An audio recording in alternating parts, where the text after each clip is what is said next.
Picture this, you're selling your home, you accept an offer, the buyer has their inspection, it doesn't go well for them, and they cancel. What's next? I'm Patrick Loftus, I'm a real estate lawyer here in Chicago, and I'm the guy you get involved if you want to make sure you don't get bamboozled when you're selling your home. Well, the short answer is that you're going to return their earnest money, put it back on the market, and find another buyer. But what's the point of earnest money if the buyer almost always gets it back? A contract is a legally enforceable promise. It means that the buyer promises to buy and you promise to sell the buyer your house. The earnest money is essentially collateral for them following through on that promise. Now, in most cases, the promise to buy your house comes with things called contingencies. What we're talking about is inspection, mortgage, any number of contingencies in the contract that would allow a buyer to not fulfill that promise to buy the home.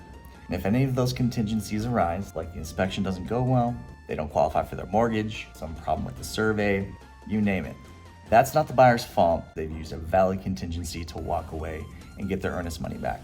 Where earnest money becomes important is when there is no valid contingency. When a buyer gets cold feet, let's say the day before closing, they decide, you know what, this isn't for me, I'm walking away.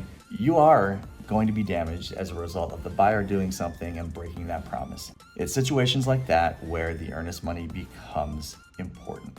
Without earnest money, there really wouldn't be any material consequence to a buyer changing their mind on a whim. Because as a seller, at that point, all you have is a lawsuit, and nobody really wants a lawsuit. So the earnest money is there to prevent a buyer from falling victim to their most basic fears.